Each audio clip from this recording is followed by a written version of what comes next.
Hello and welcome to my channel. My name is Alma and this is Eternal Blissed. For today's video, I actually want to share with you some of the things I learned yesterday in a program that was led by my guru Paramahamsa Nithyananda called Kalpataru. And the point of this program is to actually help us manifest our reality as we want it.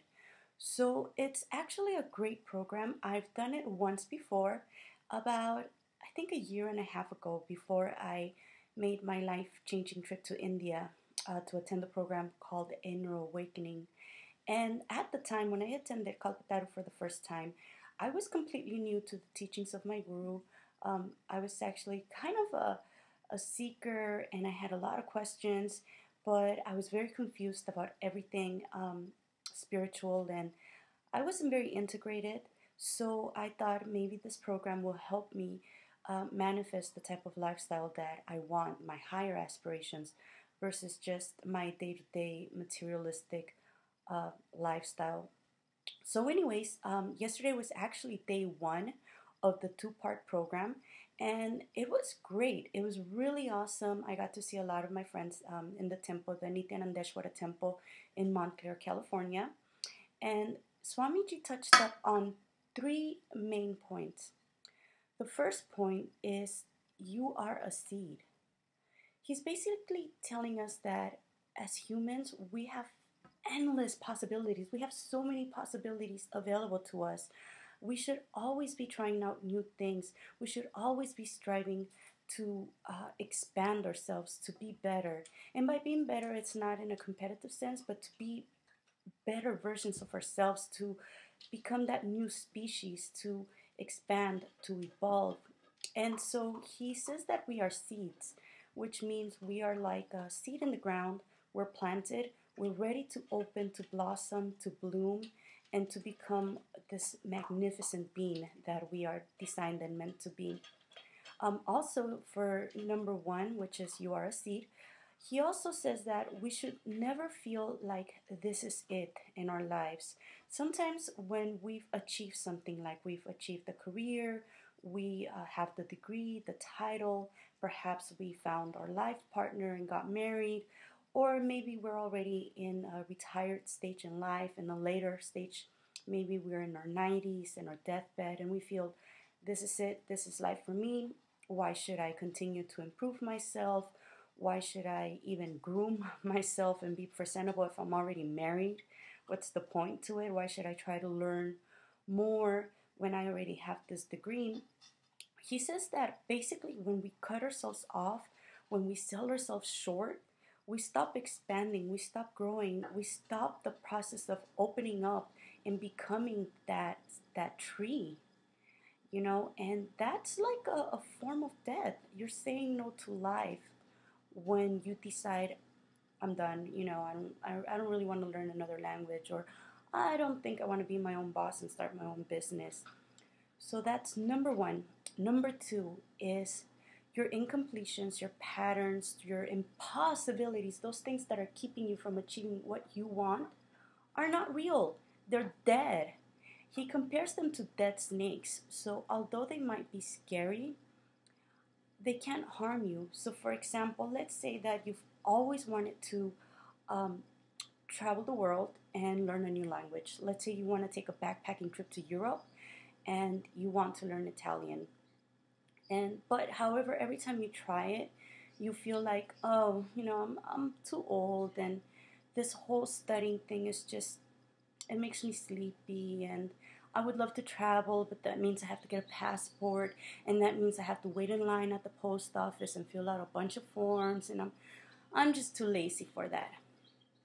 See, those type of beliefs, those types of patterns, those type of just impossibilities that we create for ourselves are what keep us here, stuck in the same place every day, doing the exact same thing. So Swamiji basically told us yesterday during this Kalpataru program that all of those beliefs are not real. They're not alive. They're not part of our organism. They're just beliefs. They're just these dead, stinky things inside us that we have to get rid of. We have to burn them. We have to perform the last rites. and get rid of them once and for all. So the number three point that Swamiji showed us yesterday, in relation to how we can manifest our own reality, is to, after we get rid of these beliefs, these impossibilities keeping us from achieving what we want, we have to take action. We have to put time, energy, effort into what we want. So for example, let's say that your dream right now is to own a luxury car, perhaps a Tesla or even a Mercedes. Let's say you want that, but you feel like, well, I don't make enough money at my job, and I don't have a college education, so I'm probably not going to get a raise or climb up the corporate ladder. And, it'd be so nice to have that car, but I don't believe I can have it. See, the thing that Swamiji teaches us is that you can want all you want, but if you don't believe you're going to have it, or that you can achieve it, or that you can be that thing, it's never going to happen. And it's never going to happen because you don't believe it. So what you attract and what you manifest is what you believe, not what you want. So therefore, if I believe that I can have that car, and I put action into it, such as getting another part-time job, or perhaps taking up some courses to educate myself so I can have a better position at my job, or even start my own business and make some side money to help me pay for those car payments, then guess what? I am going to get that car. And all I need to do is just take some action. And he also mentioned that whatever action you do should be in the state of being positive about it. If, let's say, for example, you take up a second job to get that car you want, and the whole time you're complaining and you're feeling like, oh, this is such a sacrifice, then that's not going to bring positive action into manifesting your desire. Whatever type of action you do towards achieving that goal, whether it be, for example, getting up early in the morning to exercise and following a proper diet so you can achieve the body you want, if you see it as tapas, which is kind of like a penance or a sacrifice, then you're not going to attract what you want, because you're just going to lose interest, or you're going to feel like it's impossible and it's not something you can achieve. However, if the action you take is positive and happy and full of life and bliss, then you're going to attract exactly what you want and so much more. The universe will simply bring to you the type of people that you need in your life to help you achieve and manifest your reality. So I thought this was really interesting. I have actually been applying these teachings into my life and have manifested a lot of things I really want and that I'm very excited about. And the reason why I myself I'm attending Kalpataru is because, as I mentioned in previous videos, I actually started my own business. I opened up a jewelry store online, and I felt like I needed a lot of completion with some of my laziness, my procrastination, my wealth incompletion, feeling intimidated about filling out forms to expand my business, to look more into my finances versus just the artistic side of it. And I felt like, you know what, maybe Kalpataru is exactly what I need right now to help me get to that next step in my business life. And so far, so good. Tonight, I'm going to be attending day 2 of the program. So I will be sharing a little bit more about what he teaches tonight. So stay tuned for that video. In the meantime, if you want to take some action and actually incorporate what I'm talking about into your life, you could try these 3 written assignments. Number 1, write down what you want, everything you want to manifest. Write it down, pen it down, look deep inside, and see exactly what it is that you want.